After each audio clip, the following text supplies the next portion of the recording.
우리가 살아가면서 고난을 만납니다. 또 시련을 만납니다.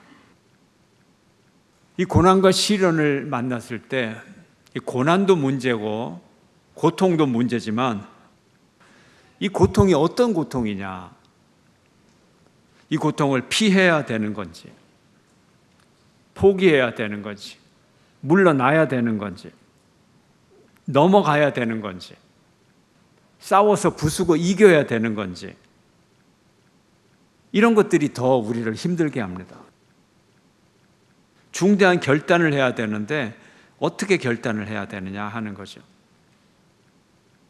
정말로 이것을 내가 극복하든지 피하든지 어떤 방법이든지 간에 이것이 내 인생의 목적과 부합이 된다면, 그 방향성을 안다면 내가 해결할 수가 있겠죠. 또 아무리 고통스러운 고통이 있어도 그것이 내 인생의 목적이다 그러면 죽을 때까지 그 고난을 지고 충분히 그렇게 살아갈 수 있습니다. 의미가 있다면. 그런데 우리가 삶에서 만나는 시시콜콜한 구체적인 여러 가지 사건들, 이런 사건들 안에서 내 인생의 궁극적인 목표가 여기에 부합된다, 부합이 안 된다, 좀 이렇게 할 수는 우리가 없죠. 결정장애를 가지신 분들에게는 하나님이 콕콕 찍어서 좀 알려주면 좋겠다. 미스터 김은 돈이 많고, 미스터 리는 잘생겼고, 미스터 최는 상냥하고, 누구를 골라야 됩니까? 하나님이 딱 뽑아주면 얼마나 좋겠어요. 주부들은 저녁마다 걱정을 하죠. 저녁을 뭐로 할까? 뭐로 할까? 김치로 요리를 했는데 하나님의 뜻은 된장에 있었어요. 그 죄책감을 어떻게 감당합니까?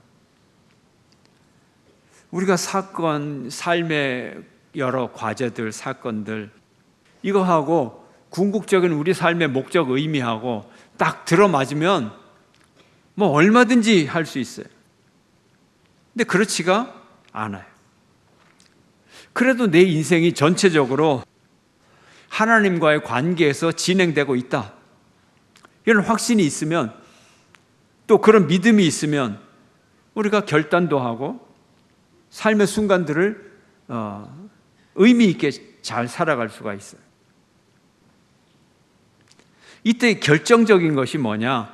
하나님을 만나는 경험입니다. 하나님을 내가 만났다고 하는 경험, 그리고 나의 헌신의 결단, 이 결단이 하나님께 받아들여졌다고 하는 결단, 이걸 회심이라고도 얘기하고, 마음을 돌이키고 우리의 삶을 돌이키는 것입니다. 오늘 사도행전의 저자 누가는 사도행전 8장 앞부분에 사울이라는 사람을 등장시킵니다. 사울을 아주 적극적으로 예루살렘 교회 교인들을 체포해서 박해하는 박해자의 모습으로 드러냅니다. 아주 이 공격적인 모습이 드러나죠. 그러고서는 8장 이제 앞부분 사울의 이야기가 끝나고 빌립의 얘기를 해서 빌립의 전도 여행을 다룹니다. 이 사울이 잠시 무대 뒤로 물러서 있다가 빌립의 얘기가 등장하고, 이제 사울이 다시 등장을 하는데, 이때는 9장 1절부터 9장 앞에 등장을 할 때, 8장 앞에 등장을 할 때는 이제 9장에서 8장보다 더 공격적인 모습으로 나타납니다. 8장에서는 예루살렘의 교인들을 핍박하는 핍박자의 모습인데, 9장 1절부터는 더 공격적으로 이제는 전 세계에 흩어져 있는 기독교인들을 잡아오려고 하는 더 잔혹한 그런 핍박자의 모습으로 등장을 합니다. 사도행전은 스데반과 빌립을 통해서 세계 선교의 장이 열렸다, 이제 그 주역이 될 사람을 소개해 나오는데, 오늘 9장에서 사울이라는 사람을 소개하고 10장에서는 로마의 장교 백부장 고넬료를 소개합니다. 사울이란 사람이 회심한 장면, 고넬료가 이방인으로 최초로 세례받고 회심한 장면을 소개합니다. 이제 드디어 땅끝까지 이르는 이 글로벌한 세계적 미션, 세계적 선교가 드디어 시작이 됐습니다. 오늘 읽은 사도행전 본문은 이제 다메섹 도상에서 사울이 회심하는 장면을 그립니다. 기독교 역사상 이 바울의 회심은, 사울의 회심은 그 어떤 사건보다도 중요하고 극적인 사건입니다. 그래서 누가는 이 사도행전의 사울의 회심을 오늘 본문 9장, 22장, 26장 3번이나 기록되어 있습니다. 이 말씀을 통해 우리에게 주시는 은혜를 살펴보도록 하겠습니다. 1절 말씀을 보면 사울은 스데반을 죽인 이후에도 여전히 주의 제자들에 대한 위협과 살기가 등등했다. 살기가 등등했다. 이렇게 얘기를 합니다. 예수 믿는 사람들을 다 잡아서 다 죽이고 싶은 거예요. 그래서 그는 예루살렘의 성도들을 핍박하는 것으로 만족하지 못하고 전 세계에 흩어져 있는 디아스포라 유대인들 중에서 예수 믿는 사람들을 다 색출해가지고 그들을 핍박하려고 합니다. 역시 사울다운 생각이에요. 사울다운 생각. 왜요? 사울이 글로벌한 환경에서 교육을 받고 자랐거든요. 사울의 환경은 세계적인 환경이에요. 그러니까 그가 생각도 글로벌하게 하는 거예요. 세계적인 안목을 갖고 있어요. 그래서 그가 보니까 예루살렘에서만 예수를 믿는 것이 아니라 이제 디아스포라 유대인들, 전 세계에 흩어져 있는 유대인들이 다 예수 믿게 생겼어요. 그들을 그냥 내버려 두면 안 되겠어요. 그래서 하나님의 글로벌 미션에 이 사람은 글로벌한 핍박을 계획하고 있는 거예요. 대단한 사람이죠. 아주 사악하면서도 아주 영악한 그런 사람이었어요. 그가 대제사장을 찾아가서 여러 지방에 흩어져 있는 크리스천들을 다 잡아올 수 있도록 체포 영장을 발부해 달라고, 그렇게 권한을 달라고 요청을 합니다. 2절에 다메섹 여러 회당에 가져갈 공문을 청하니 이는 만일 그 도를 따르는 사람을 만나면 남녀를 막론하고 결박하여 예루살렘으로 잡아오려 함이라. 사탄적인 아주 영악한 계획을 그가 갖고 있어요. 다메섹은 시리아의 수도로서 예루살렘에서 240km 정도 떨어져 있어요. 바쁘게 가도 일주일, 돌아오는데도 일주일. 그곳에 여러 회당이 있고 그 여러 회당을 중심으로 많은 유대인들이 이제 신앙생활을 하고 있었어요. 사울은 이곳에까지 가서 전도를 하는 예수 믿는 사람들을 체포해서 끌어오겠다는 거예요. 먼 길을 계획을 합니다. 체포 영장을 가지고 그 길을 걸어갑니다. 예수 믿는 사람 잡겠다고, 그 사람들을 잡아서 폭력으로 다스리겠다고 먼 길을 찾아가는데, 오늘 사건의 본론을 말씀드리면 예수쟁이들을 잡으러 갔던 그가 예수님께 사로잡히게 돼. 자기가 사로잡히게 돼. 자기가 은혜에 사로잡히게 돼. 사울이 다메섹에 거의 다 왔는데 정오쯤 됐어요. 근데 하늘로부터 해보다도 더 밝은 아주 강한 빛이 그의 눈에 비추고 그 빛의 광채로 말미암아 그가 시력을 잃고 그 충격으로 그 자리에서 쓰러지게 됩니다. 땅에 팍 쓰러져서 이거 뭐지? 그가 얼마나 당황을 했겠어요.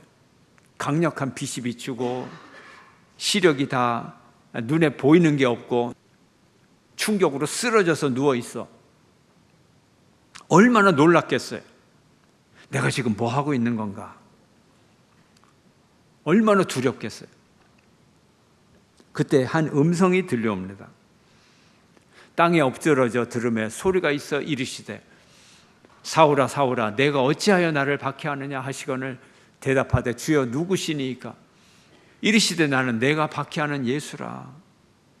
사울아 사울아 이름을 부릅니다.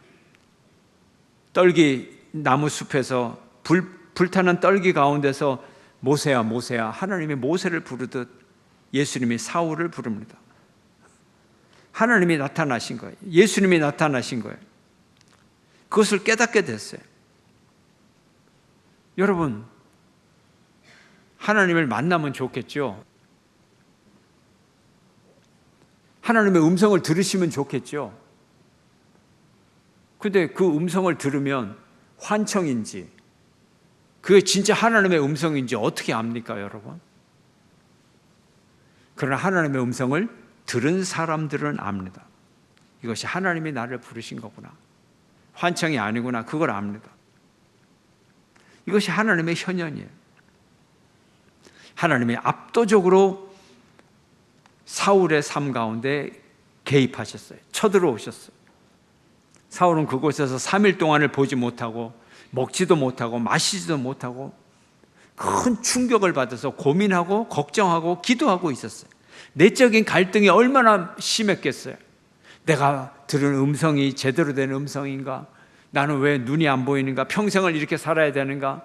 나는 앞으로 어떻게 살 것인가? 내적인 갈등 가운데서 그가 기도하고 있었어요. 이때 하나님은 다른 한 사람을 준비시킵니다. 아나니아입니다. 하나님은요 아주 복합적인 시나리오 작가예요. 단편적인 우연의 작가가 아니에요. 영화를 보던 소설을 보던 사람들의 시나리오는 다 우연이에요. 우연이 아니면 소설이 재미가 없어요. 영화도 재미가 없어요. 그런데 하나님의 모든 일은 필연입니다. 하나님은 다 준비를 하셨어요. 다메섹에 있는 제자, 신실한 제자 아나니아를 부르십니다. 이미 준비된 일꾼이었어요. 예루살렘 성에 성령이 언제 임했죠? 불과 얼마 전에 임했어요. 불과 얼마 되지도 않았어요. 그런데 아나니아는 이 다메섹 성에서 이미 예수를 믿고 아주 충실한 제자가 됐고 제자 중에서도 넘버 1, 1등 제자가 됐어요. 아마 이 사울이 이 다메섹에 가면 내가 누구를 꼭 체포해 와야 되겠다. 아마 정보를 다 수집을 했을 것 같아요. 그래서 다메섹에 가면 1번 아나니아, 2번 요셉, 3번 뭐 이렇게 이름 리스트를 다 썼을 거예요. 체포 영장을 발부받으려면 그래도 조금은 있어야 되잖아요. 아나니아가 이런 사람이었어요. 넘버 1이었어요. 이 아나니아를 준비하셨어요. 사도행전 22장에 아나니아가 누구냐 이렇게 소개를 하고 있어요. 율법에 따라 경건한 사람으로 거기 사는 모든 유대인에게 칭찬을 듣는 자. 1번 아니겠어요? 가장 신실한 주의 종 아니겠어요? 이 아나니아를 불렀어요. 아나니아를 향하여 너는 직가로 가라. 직가라는 것은 스트레이트 스트리트라고 하는 뜻을 가진 길의 이름이에요. 길의 이름, 고든 길을 가라. 그곳에 가서 유다의 집을 찾아가서 그곳에 기도하고 있는 사울이라는 사람을 만나라. 그가 사흘 동안 먹지도 마시지도 못하고 기도하고 있다. 회개하고 있다. 이렇게 가르쳐 주셨어요. 사울에게 환상을 주었는데 아나니아라는 사람이 와서 눈에 안수를 해서 보게 되는 환상을 주었고 아나니아에게는 기도하고 있는 사울의 환상을 보여주었어요. 양쪽의 환상을 다 서로 보여주었어요. 하나님이 서로 소개시켜 주는 거죠. 미리 예언해 주시는 거죠. 그런데 아나니아는 사울이 왜 그러고 있는지를 모르는 거예요. 아직 아무것도 몰라요. 하나님께 질문을 합니다. 하나님, 제가 사울이라는 사람의 소식을 들었는데 아주 못된 인간이고 예수 믿는 사람을 예루살렘에서 핍박하고 이제 다메섹에 있는 예수 믿는 사람을 잡아가려고 지금 오는 핍박자인데 제가 왜 그 사람에게 가야 됩니까? 서로 소식을 다 알고 있어요. 이때 하나님이 말씀하십니다. 15절의 말씀 함께 읽습니다. 시작. 주께서 이르시되 가라. 이 사람은 내 이름을 이방인과 임금들과 이스라엘 자손들에게 전하기 위하여 택한 나의 그릇이라. 그가 내 이름을 위하여 얼마나 고난을 받아야 할 것을 내가 그에게 보이리라 하시니. 주님은 그를 아나니아를 향하여 가라. 내가 계획이 있다. 이렇게 말씀했어요. 어떤 계획? 내가 예수의 이름을 위하여 그가 핍박을 받을지라도 평생을 그렇게 살아갈 수 있도록 내가 그를 불렀다 하는 거예요. 모세를 향하여 내 백성에게 가라고 말씀하신 주님이 아나니아를 향하여 사울에게 가라 말합니다. 사울이 어떤 사람이라고요? 예수님의 이름, 예수님을 선포하는데 그의 평생을 바칠 사람이라는 거예요. 고난을 견딜 사람이라는 거예요. 이렇게 소개를 해줍니다. 그렇습니다. 그가 이제 평생 전 세계를 돌면서 이방인들에게, 헤롯 대왕, 아그리파 2세에게, 로마 황제 앞에서 이스라엘 자손에게, 이방인들에게 복음을 전할 거예요. 이제 그 복음이 우리에게도 지금 오고 있지 않습니까? 우리가 사람을 그릇에 비유합니다. 그는 큰 그릇이야, 작은 그릇이야. 예수님도 사울을 그릇에 비유합니다. 그릇이란 뭡니까? 용도를 얘기하죠. 기능을 얘기하죠. 그릇에 무엇을 담느냐, 이것이 그릇의 기능인 것입니다. 그릇은 자기 주권이 없어요. 사용하는 대로 되는 거예요. 사도 바울은 나중에 질그릇이라고 얘기를 합니다. 우리가 이 보배를 질그릇에 가졌으니 이는 심히 큰 능력은 하나님께 있고 우리에게 있지 아니함을 알게 하려 함이라. 질그릇과 같은 존재, 그러나 하나님이 귀히 쓰실 수 있는 존재, 그것을 고백하는 거예요. 골로새서 1장 21절은 24절은 이렇게 고백합니다. 나는 이제 너희를 위하여 받는 괴로움을 기뻐하고 그리스도의 남은 고난을 그의 몸된 교회를 위하여 내 육체에 채우노라. 그 고난을 내 육체에 채운다. 내가 그리스도의 고난을 채우는 그릇이다. 고난의 그릇이다. 이렇게 고백을 하는 거예요. 고난의 그릇, 고난의 잔. 누구를 위한 고난? 예수를 위한 고난. 특별히 선택된 그릇이었습니다. 그는 그의 삶을 통하여 주님의 고난을 담았어요. 고난을 채웠어요. 주님의 이름을 위한 고난을 채웠어요. 예수의 이름에 영광을 돌리고 예수의 이름을 높여드리는 고난을 당했어요. 그가 고난을 주는 자에서 고난을 받는 자로 바뀌었어요. 주님을 만나서 인생의 의미와 목적을 분명히 알게 되면 그 길이 어떤 고난의 길이라도 인생을 통하여, 삶을 통하여 다 받아낼 수 있는 거예요. 다 견딜 수 있는 거예요. 우리가 하나님으로부터 소명을 받는다는 것이 이런 거예요. 어떤 태풍 같은 고난이 오더라도 내가 비록 연약한 몸이지만 다 받아낼 수 있는 것, 이것이 주님이 우리에게 주신 고난의 길입니다. 그가 핍박을 주는 자에서 핍박을 받는 자가 되었어요. 이게 고난의 길이었어요. 이 사울을 향하여 아나니아가 찾아갑니다. 아나니아는 또 얼마나 두려웠겠어요? 그러나 주님이 찾아가라고 하니까, 이것이 사명이라고 하니까 그 두려움을 감수하고 두려움을 마음으로, 몸으로 다 받으면서 그를 만났어요. 그러나 아나니아는 사울을 향하여 형제 사울아 이렇게 부릅니다. 이 말이 두려움에 떨고 있는 사울의 귀에 얼마나 아름답게 들릴까요? 이제 사울은 증인이 되었습니다.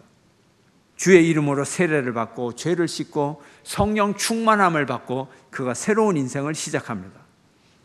그가 즉시 사울의 눈에서 비늘 같은 것이 벗겨져서 다시 보게 되었습니다. 시력을 회복했습니다. 그는 육체적인 시력을 새롭게 회복했고 영적인 시력을 새롭게 회복했고 그의 인생은 이제 그리스도를 위한 복음의 종으로 살아가게 될 것입니다. 본다는 것이 뭐예요, 여러분? 우리의 인생이 새로워진다는 게 뭐예요? 보는 게 새로워지는 거예요. 보는 게 새로워지는 거예요. 사건을 해석하고 내 인생을 해석하고 사람과의 만남을 해석하고 이런 해석의 방법이 전혀 달라진 천국적인 해석의 방법으로 내가 해석해서 살아간다는 거예요. 남들은 그런 전도의 길을 왜 가느냐? 왜 그렇게 생고생을 하느냐? 그렇지만 사울은 이것이 그리스도를 향한 나의 사명이요? 해석의 방법이 전혀 달라지잖아요. 우리가 영적인 시각이 새로워지는 저와 여러분이 되시기를 주의 이름으로 축원합니다. 이것이 회심 사건의 의미예요. 그런데 모세같이, 사울같이 이런 사람들이 이렇게 주님이 이름을 딱 불러주면 얼마나 좋겠습니까? 하나님을 만나는 경험이 성경에 나오는 이런 사람들 예외적인 경험일까요? 오늘을 살아가는 우리들은 어떤 경험을 해야 될까요? 어떤 것이 주님을 만나는 경험이고 어떤 것이 주님을 향하여 회심하는 장면일까요? 사울은 어떤 사람이었다고요? 스데반이 죽는 것을 당연히 여기고 아주 잔혹하리만큼 엄격한 사람이었죠. 하지만 스데반이 죽으면서 보여준 그의 용서의 메시지, 그의 믿음의 담대한 말씀, 그의 설교, 이것을 듣고 충격을 받았습니다. 하나님이 당신을 드러내는 방법은 폭력적이지가 않습니다. 하나님은 그냥 사울에게 물었어요. 뭐라고요? 너는 어찌하여 나를 핍박하느냐? 사울을 생각하게 만들었어요. 또 당신이 누굽니까? 질문에 뭐라고 대답했어요? 나는 네가 핍박하는 예수라. 그래서 예수님이 나타나기만, 하나님이 나타나기만 하면 어떤 대화를 하든 그분이 예수님을 알게 돼요. 그때 사울이 깨닫게 되죠. 내가 스데반을 죽였는데 스데반을 죽인 것이 아니라 예수님을 죽인 거구나. 스데반이 죽으면서 저들의 죄를 용서하시옵소서, 그 기도가 바로 십자가에 달려 돌아가신 예수님의 기도와 같은 것이구나. 그제서야 사울이 이걸 다 깨닫게 됐어요. 사흘 동안 고뇌하고 먹지도 마시지도 않고 고통 속에 있을 때 삶의 의미를, 예수 그리스도의 의미를 다 깨닫게 되었어요. 그런데 아나니아가 그에게 다가와서 형제여 이렇게 부를 때 이제 그의 마음이 다 무너져 내려버립니다. 여러분은 영적인 생명이 있습니까? 여러분의 영혼은 살아 있습니까? 주님을 만났습니까? 주님을 만나는 것은 주님과의 관계가 회복되어 주님과 연결되어 있고, 연결된다는 것은 생명이 있다는 것입니다. 포도나무 가지가 포도나무에 붙어 있어야만 생명이 있듯이 우리가 하나님과 관계를 맺고 하나님께 붙어 있어야만 우리는 영적인 생명을 가진 존재인 것입니다. 하나님과 통합니까? 기도로 통합니까? 영어로 통합니까? 하나님의 생명의 물이, 생수가 내게도 통하고 있습니까? 절대 끊어지면 안 됩니다. 끊어지면 말라 비틀어 죽습니다. 그러나 연결되면 살아납니다. 관계가 생명입니다. 무관계는 죽음입니다. 우리가 예수님과 연결되어 영적인 생명, 육적인 생명으로 풍성한 살아서 움직이는 역동성 있는 교인들이 되기를 주의 이름으로 축원합니다.